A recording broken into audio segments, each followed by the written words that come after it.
Marcus Aurelius' Meditations is not a book written for the public but a deeply personal collection of thoughts, reflections, and philosophical exercises meant for his own guidance and self-improvement.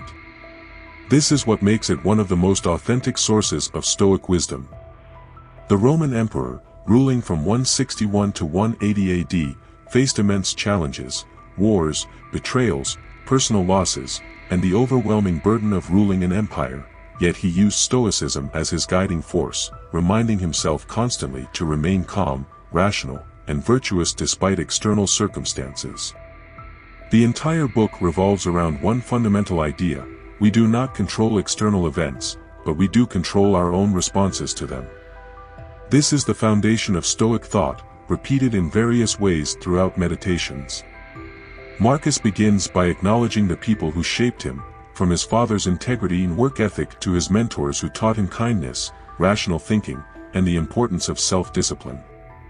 He then transitions into deep reflections on the impermanence of life, reminding himself that everything, power, wealth, fame, and even our own bodies, will eventually fade into dust.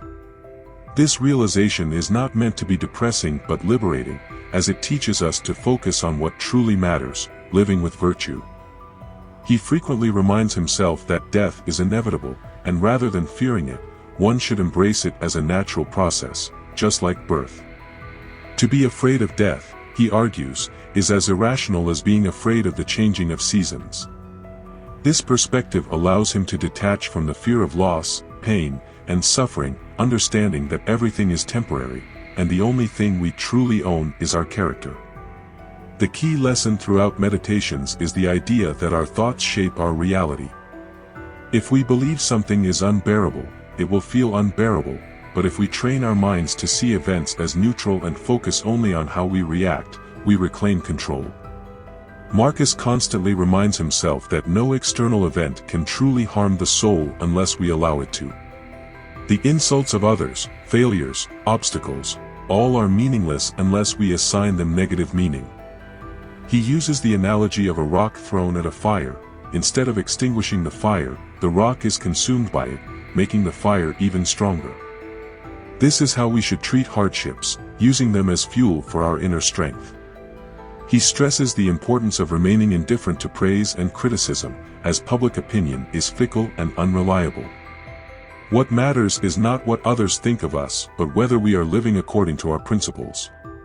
He warns against being swayed by the emotions or actions of others, emphasizing that a rational mind must remain steady, just like a calm sea unaffected by the winds. Marcus constantly reminds himself that he is not immortal, nor is he special. He is merely another human being like billions before him, and he must not let arrogance, ego, or the illusion of self-importance cloud his judgment. He urges himself to be kind, patient, and forgiving, recognizing that many people act out of ignorance rather than malice. This does not mean allowing injustice to thrive, but rather, dealing with others logically and fairly rather than through anger or vengeance. He writes about how anger is never useful. If someone wrongs us out of ignorance, we should educate them rather than punish them, and if they wrong us deliberately, it is their problem, not ours. Holding on to anger only poisons the soul, while letting go allows us to remain in control. Another major theme in Meditations is discipline and duty. Marcus repeatedly reminds himself that he was born to fulfill a role, to act justly, to work diligently, and to serve the common good.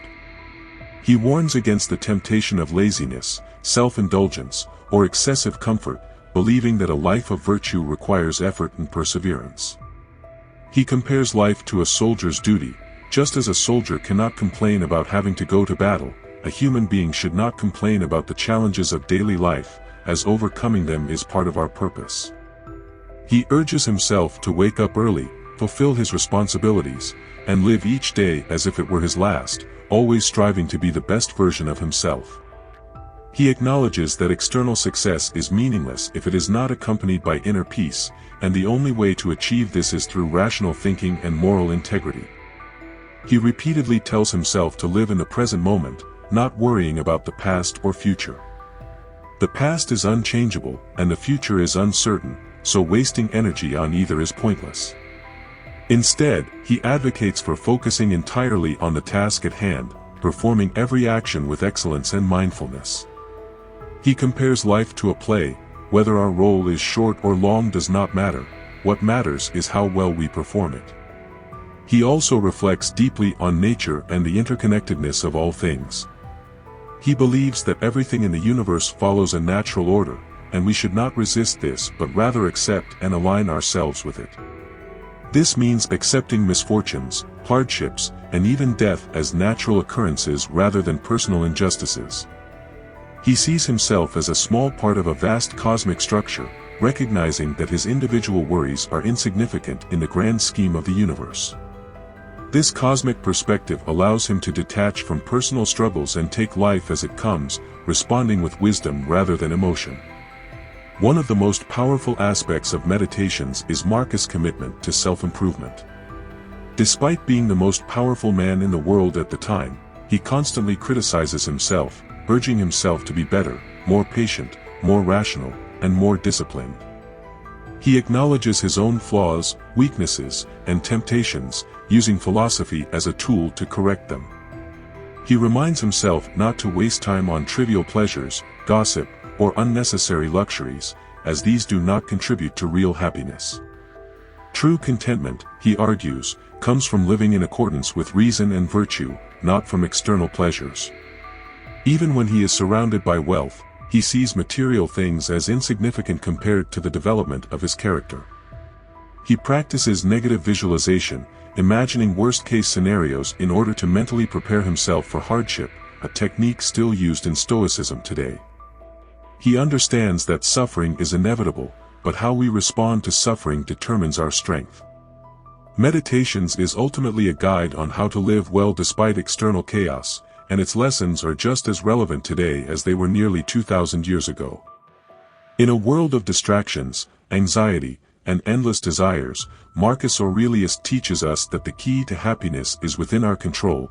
It lies in our ability to govern our own thoughts, to detach from external outcomes, to accept life's hardships with grace, and to focus only on what truly matters. He shows us that we are not victims of circumstances but masters of our own minds, and by practicing discipline, rational thinking, and virtue, we can find true peace, resilience, and strength.